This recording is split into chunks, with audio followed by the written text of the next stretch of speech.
Hey guys, Nick here. I'm going to go ahead and just state the obvious. This is a marketing tool for my real estate business.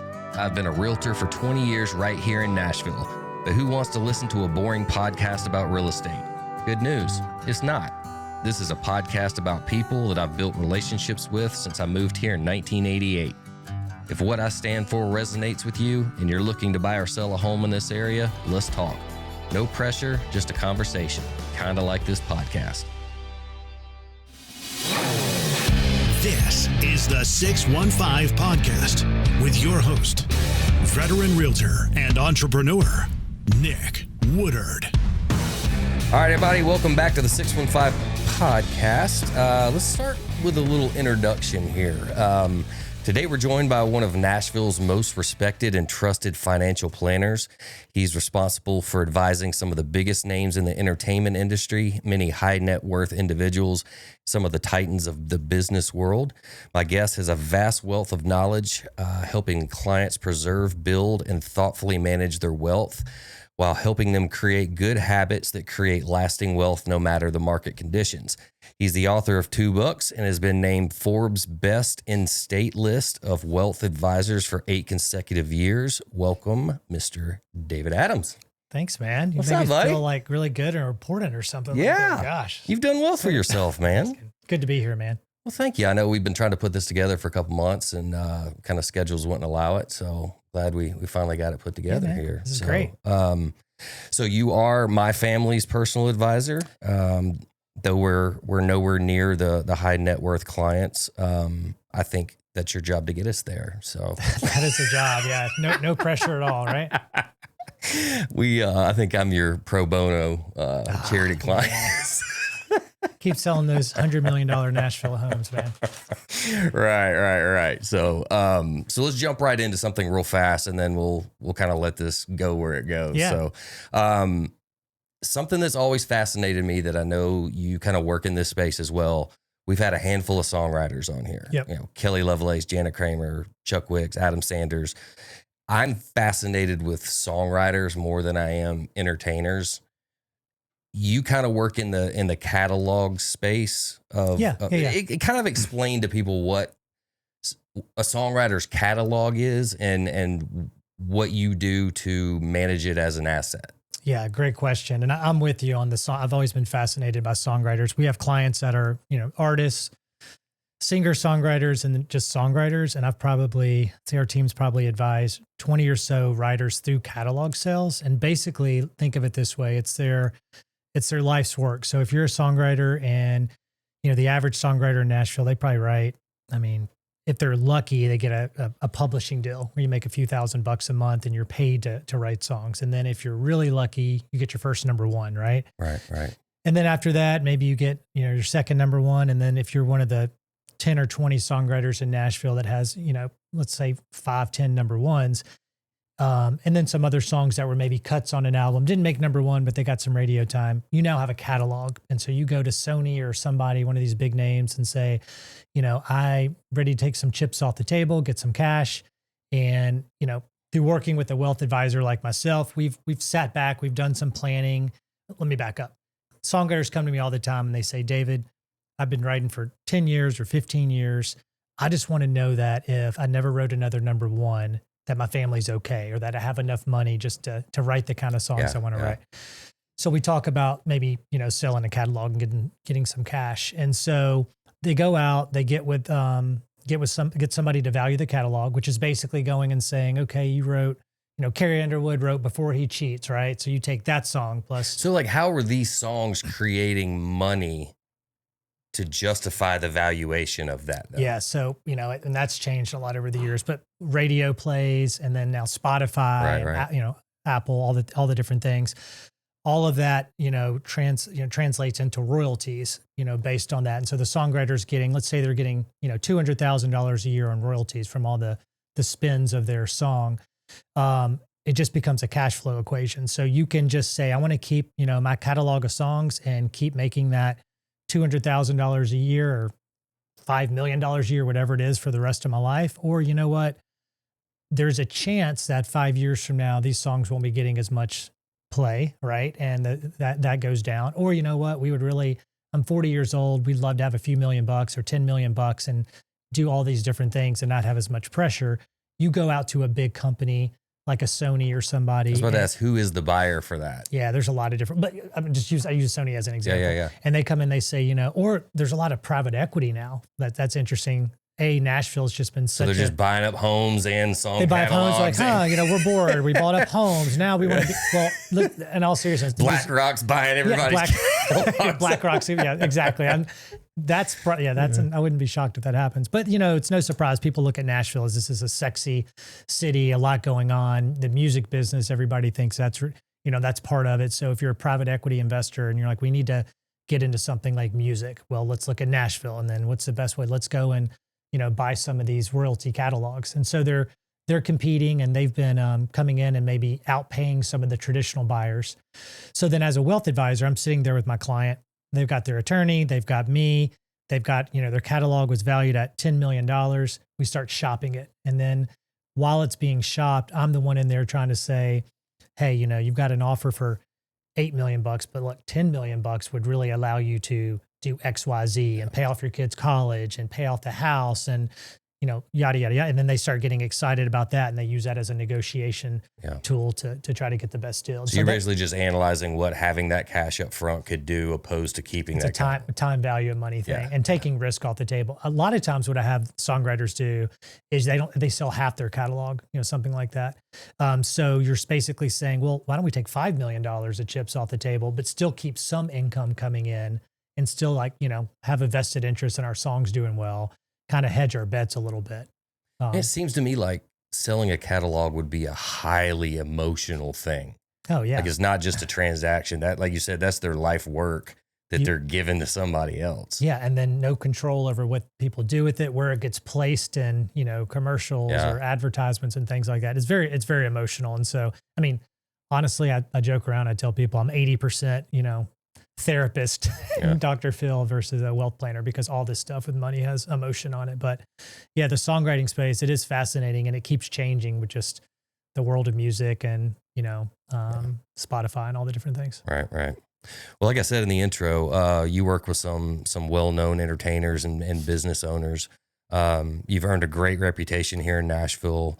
So I got just a couple questions I want to burn through here and just get your feedback on it. Yeah, man, bring it. Because I'm just kind of, again, I'm fascinated with a lot of this that you do. So I love this stuff. Do you think talent and financial intelligence ever show up in the same person as a high net worth person? Or is it usually like just chaos you have to clean up? Ooh. Like you have to be the voice of reason dealing with people that have the ability to kind of do what they want. Do you have to play good cop, bad cop? Oh, yes. That is, I'm speaking to a conference of top advisors coming up, and I'm talking about that exact point. It's not as much, most people think, oh, you're a stockbroker. You're out there, buying and selling stocks and doing portfolios. Yes, my team does that in the background all day long, but it is absolutely, having emotional intelligence and going into people's chaotic worlds. Because if somebody's a creative and somebody's built a business, or somebody is a songwriter, or somebody's an actor in LA, they're probably, we're not all good at everything except for you, of course. But there's usually going to be a deficit, and usually that deficit shines when it comes to money. So it's usually chaos. Sometimes it's organized chaos where it's like, okay, if you just know where your money is, that's a start.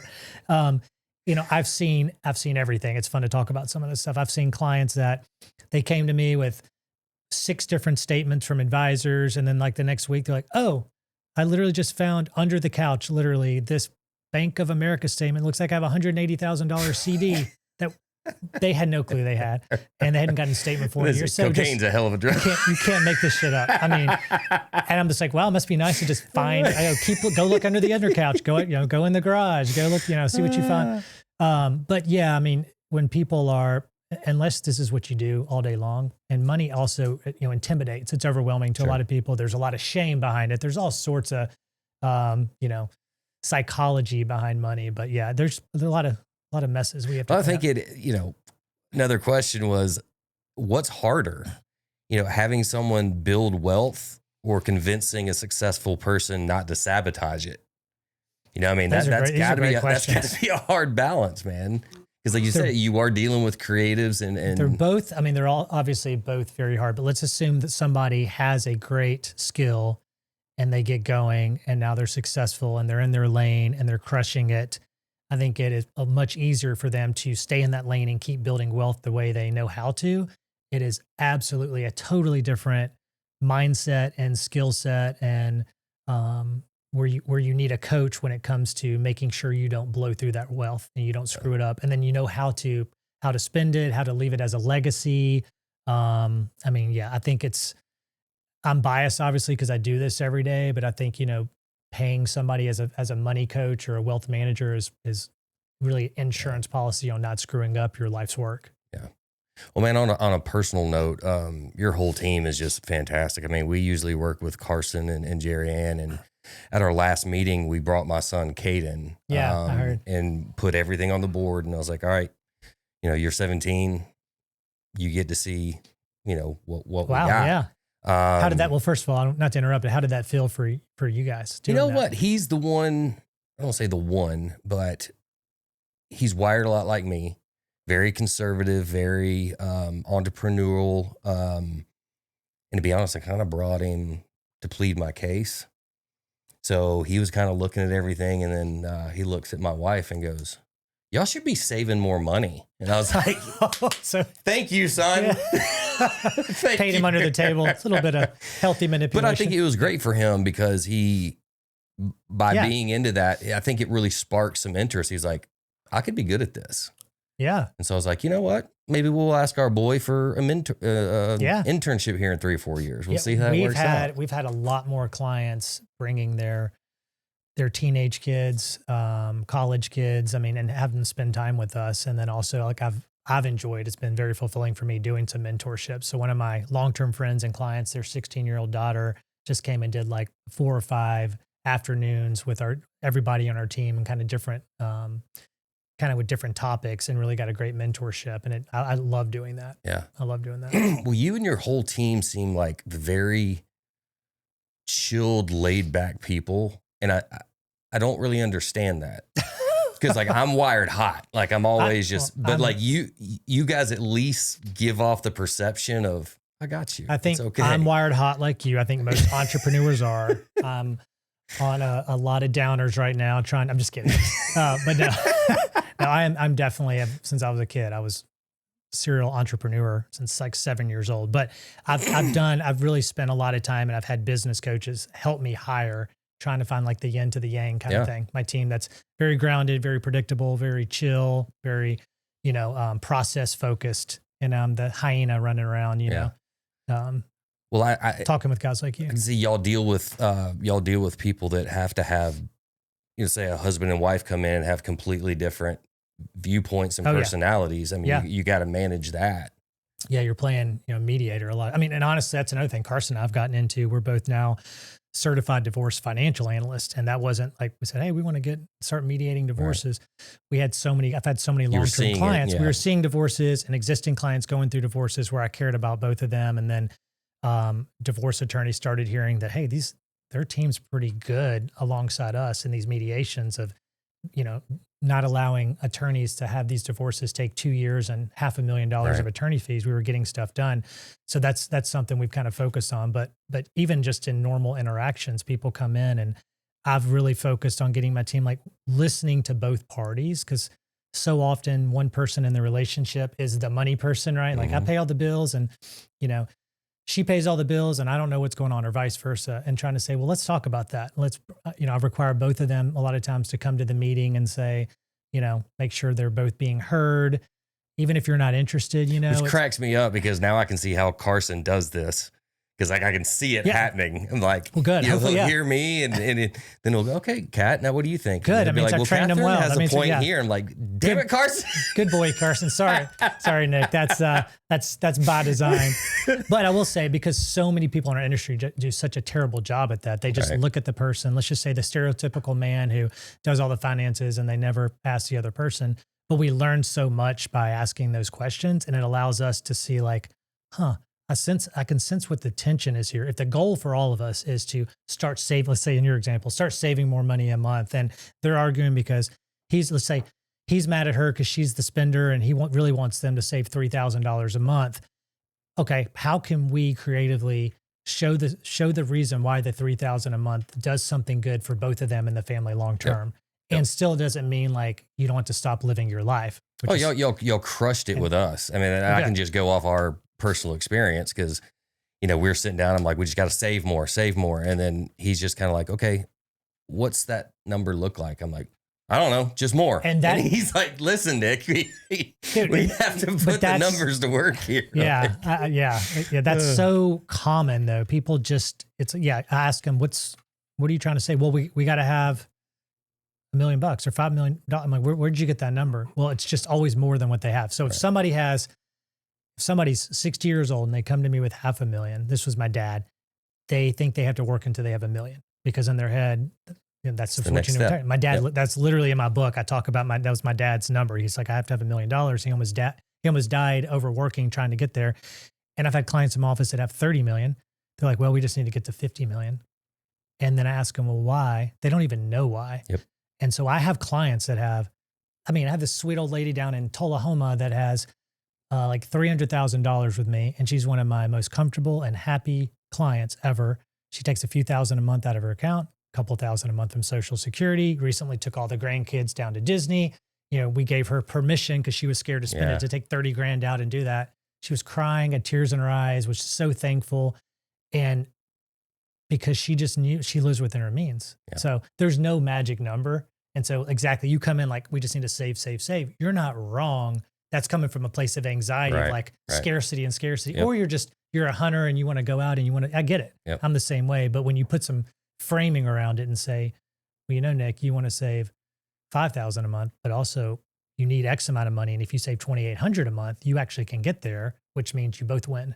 Yeah. So, finding the compromise. So that's the kind of the dance of what we do, the art of it, not the science. It's great, man. It is. We've had other people in the past, and it's just, hey, what do you want? What do you want? Okay, cool. Let's figure this out. But like y'all's is a very articulate dance. Good. Well, thanks.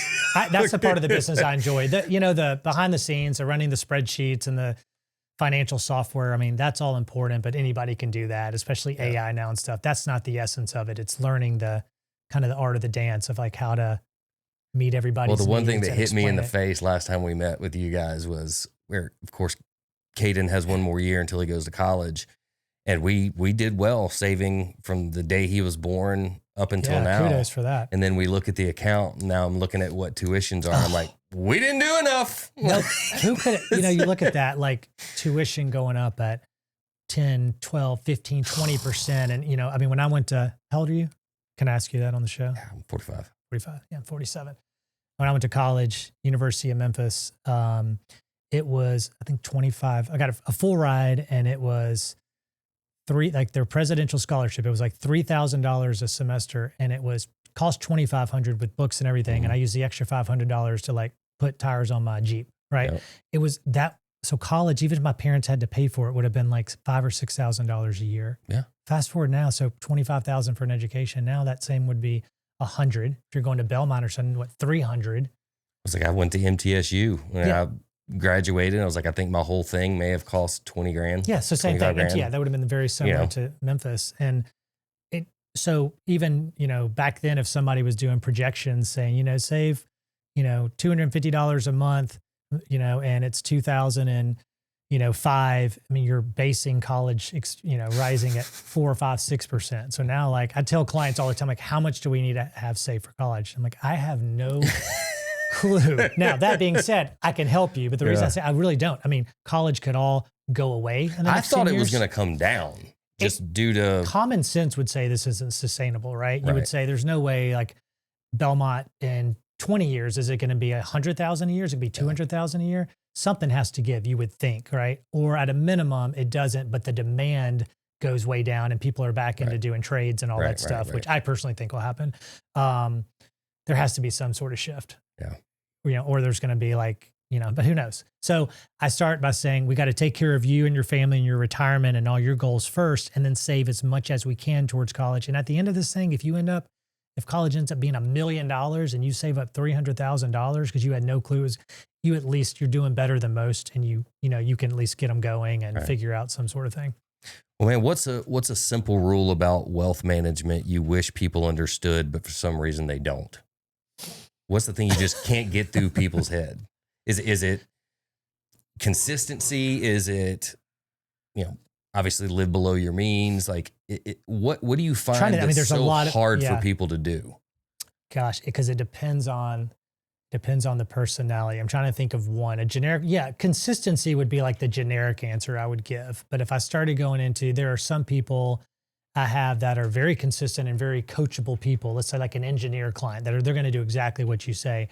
But then it's helping them, the other side of that, to say, hey, don't put your head down and only save up trying to get this number. Go live some freaking life and go on some trips. Like your marriage is going to fall apart. You're not going to have any fun with your kids. You're going to be detached.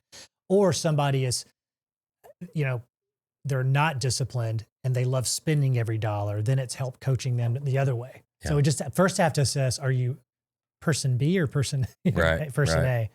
Well, like what's some of the most expensive quote unquote bad habits that you see? Is it multiple ex-wives? I would think that's yes. If somebody's been through the quick two divorces with some net worth, and that's a 50% haircut. Yeah, I'd say that, and then having multiple homes where they're not using them, and then they start getting kind of like where they're just paying. They're traveling all the time. They have multiple homes. Now they're making a lot of money, and they've got this huge payroll of different people, and it's gotten away from them, and they don't even want to look at it. They're like, well, I can't even look. I can't let this person go. I've got 2 people taking care of this house, and it's first world problems, right? Mm-hmm. But I've seen it wreck financial plans where I've had to be like, hold up, we need to simplify. Like, let's re-architect this whole thing. If you were starting over today, and I usually have to look at one of the other spouse who's not talking. That's where I say, what is it you're using? What is it you need? What is it you want? Not what is it you have? Right. And let's kind of start over. I was hoping you were going to say coffee specialty drinks, because I need you to tell my daughters. Just write down what you need me to tell everybody, and I'll do it, right? My daughter had well, for a younger person with not a lot of, absolutely. Oh, she had Starbucks DoorDash to the house before school, and I opened the door. I was like, I about lost my shit. Okay, well, that is fair. I will take your shot on that, because you're taking an overpriced, which I know everybody loves. You're taking an overpriced commodity already, and then you're adding a DoorDash 4 layers of fees on top of it. Like the time I had a friend, and she had her kids over, and I was going to order Chick-fil-A, and instead of driving 15 minutes, I just ordered here, and like all of a sudden a $30, couple chicken meals sandwich was like $65 with a couple of milkshakes. I was like, this is how a lot of people, they do every meal like this. That absolutely, that's a good example. Yeah. So next one, two-part question. I'm very interested in this. So I also work with a lot of high net worth people in the real estate field, but also work with a lot of young families and people just starting out in their careers. What's some simple advice you would give like a regular guy just trying to start building wealth? And same question, but geared towards a high net worth individual. Is that advice kind of the same for both fronts, or is just one just have more zeros than the other? It's just kind of the same. When I wrote my book, The Currency of Time, when a client comes in, whether they have $5,000 or $50 million, I always talk about the 3 buckets of money, because it's very simple. And bucket 1 with everybody is cash in the bank, like emergency fund. It's like, I don't care how much money you have. How much money do you have sitting in the bank that if shit hit the fan, you could get to tomorrow? Not selling stocks, not selling a property, that sort of thing. So if somebody's just getting started, it's saying, okay, we used to say, you need to have 3 to 6 months of expenses, and kind of post-COVID world, it's probably 6 months to 12 months. If you're a musician or in an industry where you have unpredictable, income, it's probably on the higher end. So a lot of my music clients, if they haven't built a lot of net worth yet, I say, if you need 50 grand to live on, save 50,000 in cash. And that may take a long time, but save 50,000 in cash before you even invest with me or anybody else. Right. Just get that set up, because I've seen too many people start, buying stocks or buying their first house or putting all their money in a car. And then the second they have something happen with their career, they're liquidating it and selling it in a fire sale. Right. And it's the same thing then with somebody. I can think of a client who was a developer during 2008, had like, I don't know, 30 or $40 million on paper in real estate and had like $1 million with me. I'll just call this person John. And I was like, John, look, I know you've made all your money in real estate and you don't like the stock market. And I'm not selfishly saying invest a bunch more money with me, but it's about balance. And the problem you have here is you only have $1 million liquid and you have a $40 million real estate portfolio, and things get wild, you could lose everything because the bank could call the loans. Yeah. So it's having that conversation. If somebody has that extreme portfolio, it's like you probably should have $10 million in investments that's liquid if you have 30 million in real estate. Or if you're just getting started, and you should have 6 months of living expenses in the bank in case you lose your job. If you're married and you have 2 jobs, maybe you can have a little bit less, because if you lose your job, then your partner at least has a job. So I think that's the first thing I tell them, is to start there. And then you can get into all the other parts of investing. Yeah. Well, I think that kind of ties directly into, I was going to ask you, at what point does your job stop being about managing money and start being about managing people's relationship with their own success? As in, I'm sure there are people that act like they can out-earn their stupidity. Mm-hmm. Like, we get this in the real estate world all the time. You get all these agents that don't put money aside to pay their taxes, and they'll just go, well, I'll just sell a house in March or April and pay my taxes because I can out-earn this stupid decision. That is one. Yeah, that's another one I should have mentioned with anybody, especially if they're self-employed, like a real estate agent. Every time you sell a house and you get a $10,000 commission check, put $3,000 or $4,000 of it sitting aside in the bank for taxes. Do not play the I'll figure out taxes later game, because that can get away from you, or you can hit a bear market and Uncle Sam doesn't care about that. You're still going to pay.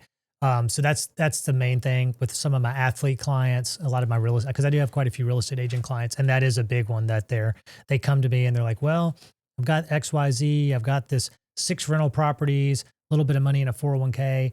I've got like a $150,000 tax bill coming up, and they don't have anything I was like, you would have to sell a house, and you can't just sell a house right before April 15th. What if you can't sell it? Oh, man. And you can't rely on, well, I've got 5 listings. Like, okay, but you get that. Yep. So I think outside of having I see that a lot. Yeah. Oh, I'm sure you do. Yep. I mean, it's what you do. And so where I said you need to have that emergency fund, part of that emergency fund I was talking about was also for taxes. Like, so you don't get surprised and get caught with your pants down, when things get bad. Because IRS is not very forgiving. They are not. No, it's the only thing. Jim? Like, you owe them money. You owe them money, and you pay them interest if you don't pay it on time. If you get a big fat refund, they don't give you any interest, nope. Right? And that's another thing. People are like, I'm getting a $20,000 refund. I'm like, well, they just had interest-free use of your money. Give you your own money back. Yeah. I know it's forced discipline because you're excited you're getting a refund, but I was like, we need to do better planning so you're not letting them hold your money. But yeah, taxes you've got to set aside for taxes. And there's been, I did when I did my radio show like 7-8 years ago, I had some NFL athletes on there, and there was a stat, I can't remember. It was something like, I think it was over 50% of NFL players that after like 5 years, they were broke, because the average career was like 2.8 years. Yep. And, haven't had money before. Now you get a signing bonus of $5 million. They immediately go get a $3 or $4 million house. Then next April, well, you owe $2 million of taxes on that signing bonus. And guess what else? Your income's not guaranteed. So then you blow your knee out, bankrupt.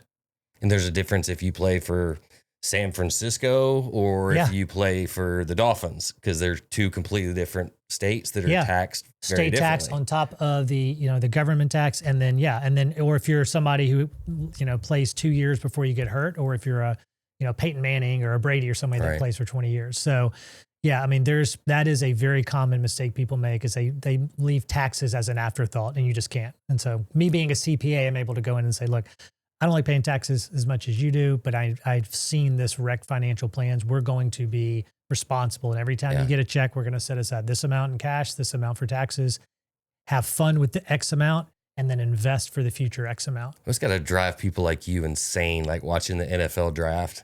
And these guys walk up there with like Rolex and grilled out and all that. You're like, dude, this is the first time you've ever made great money. Like, what are you doing? And you get their excitement, and then, but you also, I know where it's headed. Yeah. So I'm like, then there's 10 other people they've got to they want to bring along, for the fun with them, and they want to buy mama a house, and they want to buy their buddies a car. But if they don't have a really good, responsible wealth, and honestly, a lot of times at that age, they don't want to hear from a guy like me. You know, Yep. like, that's, I don't, Yep. I'm not gonna like saving what stocks and mutual. Like, no, like, hey, you've got a $5 million signing bonus. Let's buy a $500,000 house. Well, that seems crazy, right? To Right. them. So yeah.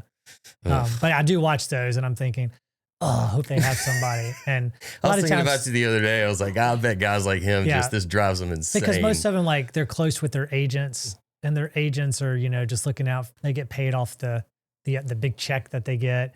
And then their agent probably has a buddy that maybe does some investing or whatever, but nobody's really doing it the right way. Typically, that's what I found. So, Well, I mean, this kind of goes back to a question I said earlier. And I deal with this all the time with my clients. And it's usually a husband and a wife that see things financially different. You know, one's uber conservative, the other's not. You know, how do you manage those opposite expectations and personalities? Because it's like me personally, me and Catherine are wired very differently. Like, I need a new truck. Yep. And Catherine's like, go buy the damn truck. mm-hmm. And I'm looking at it going, I would rather pay cash. So I'm going to save up longer, deal with what I got till I can pay cash. But then I'm also the kind that's, when I do pay cash, I consistently wonder, go, well, hell, if I just gave that money to Dave, would I be better off in the long run having had a car payment? And then analyzing the hell out of it back and forth, I end up just, I don't do anything until my truck breaks down and I'm forced to make a decision. That is, yeah, no, that's common. That's a lot of times that's based on kind of your money script and how you were brought up. I mean, I was lower middle class when I was brought up, and my parents paid everything cash. And even as a wealth advisor we get paid on the amount of money we manage for clients. So I hear wealth advisors all the time, like, oh, don't pay off your house, because if you have, when you had a 3% loan, that was one thing. But even let's say somebody has a 5% mortgage, you know, if you can make 6, 8, 10, 12% in the stock market, why would you pay off your house? And I hear that, and I'm of the school of thought. I tell people all the time, paying off a house feels really good too. Oh, such a psychological thing. So it's, so don't take that for granted. So it's about balance. So all the time I have clients take money out of their accounts with us and pay off debt like that. Especially, let's say, if they've got $1 million saved up with me in investments, they have $1 million house and they owe $200,000 on it. And I'm like, we just had a really good year in the market. You went from 850 to $1 million. We're at the point now, if you paid off that house, you would still have a good amount saved. You would feel amazing being, 45 or 50, having a paid for house, and we can keep saving what you were putting in the mortgage. I have people do that all the time, even though some of my counterparts would say, why would you have clients do that if they can make more money with you? I'm like, well, because it's a guaranteed rate of return when you pay off the house, and man, it makes life feel a little bit better. It takes the pressure off. I've seen people psychologically, when they have no debt, when they pay for their cars in cash, they pay off their houses. Now they don't feel like they're beholden to a job, and they can say, I'm just working for fun. That's kind of what I call the retire while you work thing we've patented, is because you don't ever need to stop working necessarily. Retirement could be, I just don't have to work, but because I choose to work, because I like the engagement and the social connection and I love what I do. It doesn't matter if I make 40 grand or if I make 200 grand. And I think that's my biggest fear is when I retire, I want to retire because I want to. I don't want to not be able to retire on down the road because I have to work. And that's exactly, you don't want to be, I have to work because I don't have enough money and I have to work. But if I said all of a sudden you were 60 years old and you could live on X amount of money and you basically could fully stop and not do anything if you wanted to, you still very well may choose to keep doing what you're doing if you enjoy it. Well, it's like, I'll completely admit this is a flaw of mine. Like, I know it and I'm working on it. Ladies, listen, we got a man who's about to admit a flaw. I've got a scarcity mentality, and I think it was the way that I was raised. Yeah. Just, we were always live below your means and save and do all that. But in my head, I always have this, what if something happens? What if something happens and I don't sell many houses this year? Then I look back at my business notes, and yes, I keep business notes of every year just to keep track of things. And so I go, I'm with you. When was the last time I sold less than 10 houses? Well, 15, 20 years ago. Yeah. So like, it's almost like I don't have confidence in myself that I'm not going to allow that to happen. Does it make sense? Well, yeah. I mean, I'm with you. I grew up lower middle class. I got my first yard. I was cutting yards at 12 years old because my parents, I felt like, didn't have enough to buy me the the soccer cleats and the basketball shoes I wanted. So I didn't want to like ask them for more money. So I started just making it myself. So I always kind of had a little bit of that mentality too, and paying for things cash. And you never know if there's going to be money there when you need it. And so I think that that's healthy. I think where it gets unhealthy, like, and I'm very much the same because we're entrepreneurs. I track everything since I started in this business 23 years ago. I think like for you, if you're like, okay, I've never sold less than 10 or 15 houses, then you can keep that mentality, but bring up the floor, of what you can saying, okay, well, it's very unrealistic. I'm going to make $0. So I don't need to plan on the worst, but a bad You're also year. talking to a prepper. So that's true. So you're on one. Yeah. You're maybe more on one extreme. So your original question though, like talking to people, it's identifying, if I was first meeting you today and you were sitting in my office, I would learn that about you. And in my head, I'd be like, okay, prepper, super like scarcity mentality. And I'd look at Catherine and be like, okay, here's her personality. Sick of his personality. And then exactly. And I'd find a way, to pull each of you in, identify first where I think y'all needed to be to meet the goals. That's exactly what y'all did. And that's exactly, absolutely. That's the only way to do it. Cause you're not wrong. She's not right. I mean, it's just, it's how we grew up typically. Yeah. Usually it is. But I mean, at some point, one extreme or the other can become wrong and it can really derail a plan. Because like, let's say you saved every penny and then you wake up, like our parents' generation, they're like, you work and then you're 65 or 70, then you stop and then you can go on a trip. And it's like, well, then what if you're sick and you pass away or like it's too late or you don't have any friends to do it with or your whole identity was in your job? Yeah. That's not fun either. So have those conversations all the time. Yeah, that's the harsh reality of me knowing it, but also trying to get myself to that place too. Yeah. Well, it's your wiring. I mean, your wiring is the other way. My wiring is the way it is. Now mine, will say mine has evolved over the years. But I also have the vantage point of being in this business. And I've talked to so many thousands of people and I've seen like what each extremes, good and bad, does to families, couples, people with money. And I've learned and adapted from that. Like, I've seen that enough. That typically doesn't work. You've probably seen enough people die with millions that never really enjoyed life. More so that I've seen a lot of that. And I've now so to the point, I've changed a lot of how our business was always like, all right, let's say you need to have $1 million and then you can retire. And the goal is when you're 90 to not ever let that money, never spend that money. I'm like, okay, well, do you ask a client, do you want to pass away with $1 million or $5 million? I'm like, no, I don't want my kids don't need that much money. I want to die bouncing my last check. I'm like, well, that's a different conversation because maybe then you can pull more money out of your accounts if you're not trying to preserve it all. So I think there's that hoarding mentality with money too. And people just think, I can't ever spend it because what if one day happens and all of a sudden we wake up and, look, we're both in our mid to late 40s, right? It happened fast. Well, so you guys talked about something the last time we were there. And one of my biggest fears being in real estate, like I grew up here, moved here in 87, 88. My parents bought the house I grew up in for like $170,000. So me being in real estate here in Williamson County, I'm seeing what's happened to the pricing of homes. And I'm like, my kids, this is going to be impossible for them to get in where they grew up. So you guys taught us something about, I don't even know what product it was, but it really grabbed Caden's attention. It was like put $2,000 or $3,000 a year. And then Carson just showed it how, okay, when you get out of school or when you're ready to buy a house, you've got a big chunk sitting there. Yeah. The power of, starting in your late teens. I mean, well, back to your first point. I mean, yes, there's no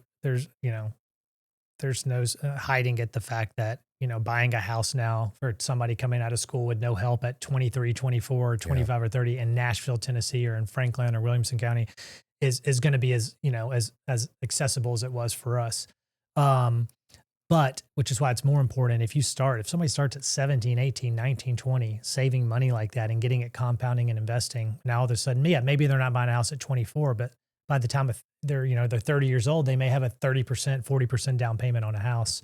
That is really the only way I'm seeing kids in this area in their 20s or early 30s buy a house is if they've done that, which most of them haven't, or mom or dad or some, grandparents or somebody's able to give them $50,000. Right. It's hard. Yeah. Well, again, there's pros and cons to everything. When you have rapid property values spike there's going to be a downside to it as well. And I think that's kind of unfortunately what we're going to be dealing with in the future. And I'm curious what you think. I mean, I have clients ask me all the time, not being a real estate agent, but I enjoy real estate and I'm invested in some and have a lot of clients that we talk about real estate all the time. David, where do you see, prices have been going up 10, 15%? Do you think a $2 million house that was $1 million 5 years ago, is it going to be 3 or 4 million in 5 years? And I personally think, I think what'll happen is Nashville's going to hold its value and prices are going to start going up at like normal appreciation, 2, 3, that's 4, what we're 5%. seeing more. It's just going to like normalize and return back to a mean. And or like, do you think we'll have a big, crash and we'll be able to get a house back for the price in 2019? I don't think that'll happen. I just think maybe we have prices kind of stall because you probably have seen like people still asking for those COVID high prices and they're not getting it, but they're also not coming off their price. And then over time, maybe a year or two goes by and they get close to it. And so you look out 5 years from now, maybe that same $2 million house is 2.3, but it's not 4 million. Right. Is that kind of what you think? I'm seeing more. So houses are still moving now, but they have to be priced equally with market value. 2-3 years ago, kind of pick your price and then let the buyer decide what the market is. It was wild. And so now, we are seeing price reductions and stuff like that because every seller wants to go top market and kind of see what happens, which I don't advise that because you're killing time on the market, and the longer you're on the market, more price reductions. It starts to look more desperate. Yeah. Yeah. So I'm seeing it come back down to a more healthy level. So if you price right immediately and you have a great property, it'll move. It'll move. Right. But going, just throwing a price tag up there and seeing what happens, that's not a good strategy. So would you say it's it was a seller's market during COVID? Is it a buyer's market now, or is it just a normal market? It's almost normal. In certain cases, I can say it's more back to a buyer's market because buyers can take their time to make the decision. You don't have to go and have 50 people at an open house. Batshit crazy and just throw stuff out there. No inspection. You got to make your decision right now. Like I hated that. That put me through so much anxiety. I was like, I'm not wired that way. I'm not a salesman. Yeah. But I'd be like, guys, but you had to. You'd be like, hey, they had 7 offers on the table. I can tell y'all love this house, and I'm not trying to speed my commission up, but like you really probably have to decide today. The craziest thing I saw during COVID, at one point, there was this house I just wanted to go see. I was just curious. I was maybe a serious buyer, but not really. They said they had appointments every 30 minutes, and you had to submit a full price offer that then was binding for 30 minutes. And then after, I was like, what? So I was like, you have to sign an offer. And then after the meeting, you could I was like, that's crazy. And then no inspections and all the different things. Most ever had, I believe it was. What's your craziest? 17 offers on a listing. Yeah.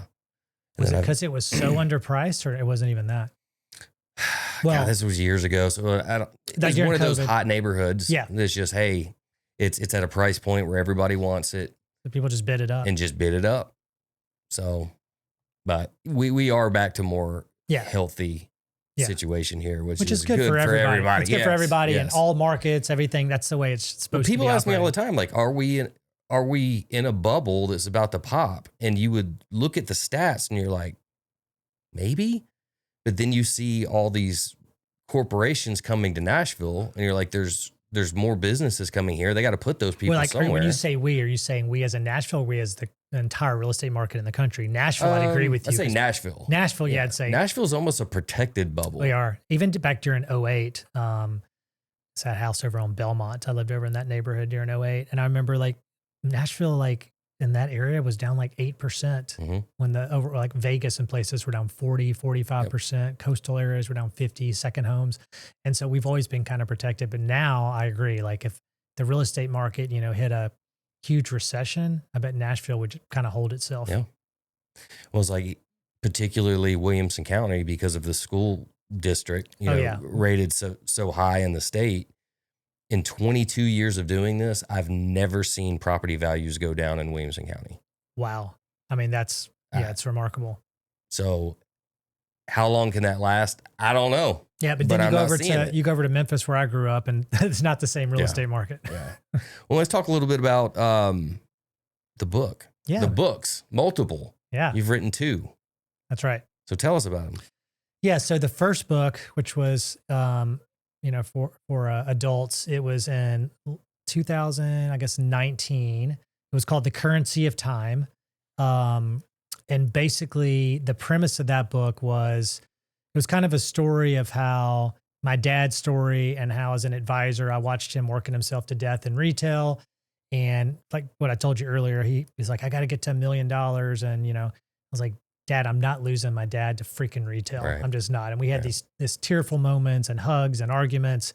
And, then he almost had a stroke, like, cause he was working like 80 hours a week, and he let his 30-something-year-old assistant managers, them go home because they had families, and he was like on a ladder doing inventory in the middle of the night. And so, we had that moment where I convinced my dad to retire, and it was like, and then that changed me as an advisor, because I was like, man, all money really is a means to how you spend your time, doing things you love with people you love and creating memories and experiences. Yes, you have to be responsible and good stewards of your money and have a financial plan. But my dad's generation he was just going to work himself for sure until he had a heart attack. Yeah. And I was like, Dad, like that's not what this thing's about. So I wrote that book starting with that story, but then it went into kind of all of the, my philosophy and principles on the 3 buckets of money and how I've worked with clients from, like I said earlier, the $5,000 to the $50 million, and how we kind of architect plans for them, the psychology of money, the mistakes I've seen people make.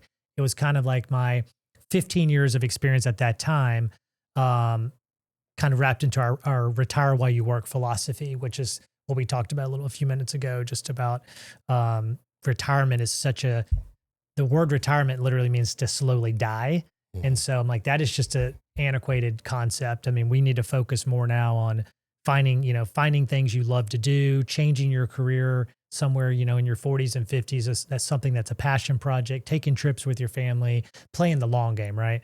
So that's what that book's about. And sent that out to all my clients. And then it was really cool because I started seeing friends from high school reaching out to me on Facebook, like, man, I read your book and it really helped me with my parents do this. Awesome, and like, man. Just all that's these, awesome. It was never about making money. So I put that out and it was Forbes and Advantage Books. They were the publisher, and it ended up, doing pretty well. And it was always, for me, it was about like a special moment between me and my dad, and kind of memorializing that story and sending it to my clients. And if I could change 1 or 2 lives, it was worth it. Ended up doing, quite a bit more than that. So it was amazing. I still use that today. When a new prospect comes in, I give them a copy of it. Just say, if you're thinking about working with us and you want to understand my why in the business and kind of how I think about money and how my team has been trained to handle money, take a look at this. And it's been great. It's the best thing. I'm currently in my head. I have my next book. Yeah. I mean, I had that book written in my head for like 5 years before I did it. So I'm already thinking sometime probably in my early 50s, I'm going to put out the next version of that, now that I've met with hundreds more clients and seen a lot of crazy stuff, as you can imagine. I have, some new philosophies I want to talk about. But the second book I just put out was a kid's book. So that's cool. It was called Jolene and the 3 Buckets. And where did Jolene come? Is that your dog's name? Jolene is my dog. She's our director of stress management. Yeah. She's come to the office every day for 9 years. Clients like her more than me. I mean, they're always like, "Where's Jolene?" Yeah, I love that dog. So it's, I had a kids camp, a summer camp a couple years ago, where kids came in, and I went through our 3 buckets. I set up a lemonade stand for them, and we went around 12 South and taught them about money. Then they had to like do the 3 buckets of money and talk about what they do with the money. And we had a pizza party. The 3 buckets for 3 buckets for kids. Yeah. Save, give, and spend. Okay. And the discipline of doing all 3. Discipline, and they're told through the eyes of Jolene and her best friend Honey, and they go out, have all these stories together, and then they teach all the farm animals about it, or the forest animals about it. And so we've been doing book signings, going to community centers, schools. I'm reading it to like 700 kids at TPAC coming up, and hit the USA Today bestsellers list. So again, that was just for fun. And now it's really like schools are asking for 100 copies, and all of the profits from that. Get out of the way, Dave Ramsey. Get out of here.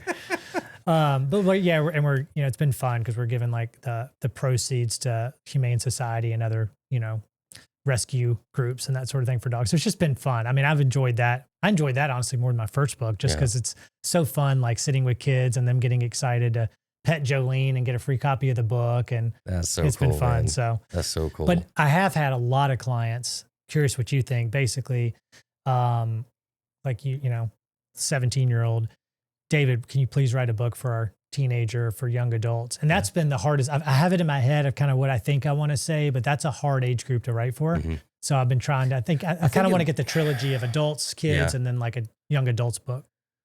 I think with teenagers now, the hardest thing is everything is so convenient for them that they don't see the pain. Yeah. My dad taught me when I was growing up, I didn't even really use a debit card that much because it wasn't painful. Like if you take out cash and you use it, that you're feeling the results of that. Now everything's on an app or, swipe or, just do your phone. You can totally like numb out. And just say, somebody could say $67. You just go beep, you just tap it. No concept. You don't know until you're like, oh crap, I don't have any money. So how do you break through that firewall to reach these kids to be able to understand that? Yeah, because you're not going to say, hey, spend all cash to them is going to sound like that's a dinosaur method. So like what are ways that you can teach them that without, with still staying current with the times? Yeah, that's tough. It's when a kid doesn't understand the pain of spending the money. Yep. And if you didn't have to go out and, work for it and earn the money. And so you don't get to see, the value of a dollar. I mean, like my dad, when I wanted to start my yard business at 12, he said, with my buddy Jason, he was like, yeah, okay. So you can buy my old mower for $25. And I thought, I was so mad. I thought he was so mean. I was like, Jason's dad got him a brand new Craftsman mower. Yep. And I didn't realize, we talk about it all the time now. Like I didn't realize he was just trying to teach me a lesson. And here's what happened. Every time when we got done cutting yards, it's like 7:00 at night, we'd cut 4 yards. My dad would go out there with me. We'd turn the mower upside down. We'd get all the gunk off of it. We'd wash it off and stuff. And I would take care of it because I paid money for it. And put it in the shed. But Jason, his mower at the end of the year, kind of got worn out. Dad's just going to buy me another one. Yeah. So like even small lessons like that, I didn't know it at the time, but I look back now and I'm like, man, that really mattered. Like absolutely more than anything I learned in school or anything, just because I took care of it. So then when I got my first car and I saved up $3,000, my dad didn't tell me he was going to match that until I already had $3,000. And then it was a surprise, but I still took care of it because I was like, man, I washed it every week and shined the tires. You've got skin in the game. Got skin in the game. So I think that's part of it too. It's like, how do you teach kids if they haven't felt the pain and if they haven't had to work for it, but they just got money in an account? I mean, that's tough. Yeah. That's tough. Well, brother, I'd like to ask every guest on here one question. What do you love most about living in Middle Tennessee? That is a great question. I've been in Tennessee my entire life, Middle Tennessee for half my life. And I love so much I love about it. I love the people. I mean, I love that it seems to be the usual answer. Yeah. I'm not trying to give it generic, but I do. And I love that it's still, as long as I've been here, it's a big town now, but I still know how to make it feel like a small town. I still know people from when it was a lot smaller. I still know places to go to get that feel.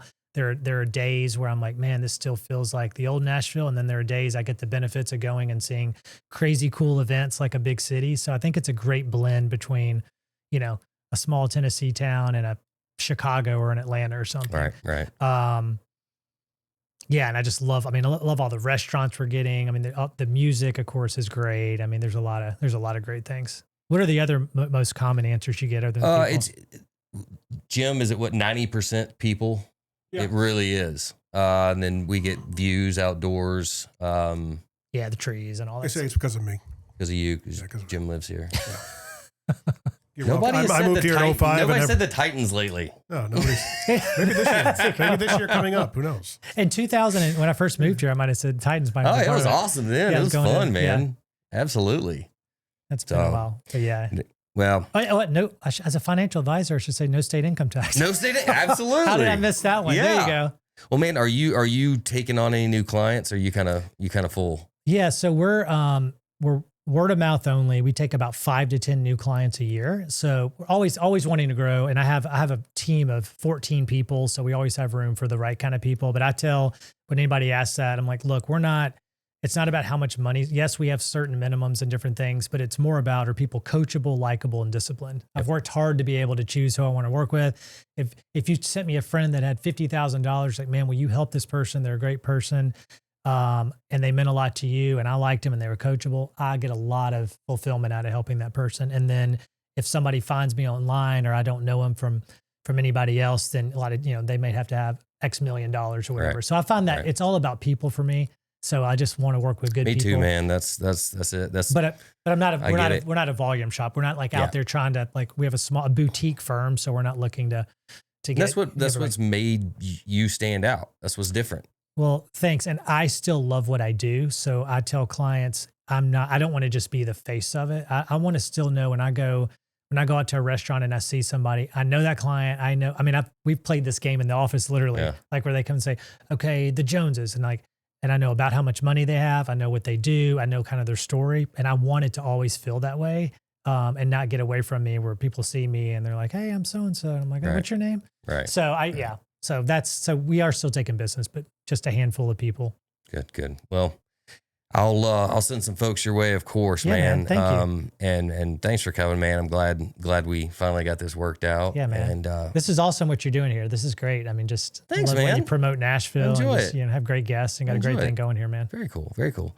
Well, thanks, brother, and get back to the office and hopefully make me wealthy, please. I'll come back and make you some money. All right. As always, if you're looking for an experienced realtor here in the Nashville area, I would love the opportunity to speak with you. Thanks for joining, guys. God bless.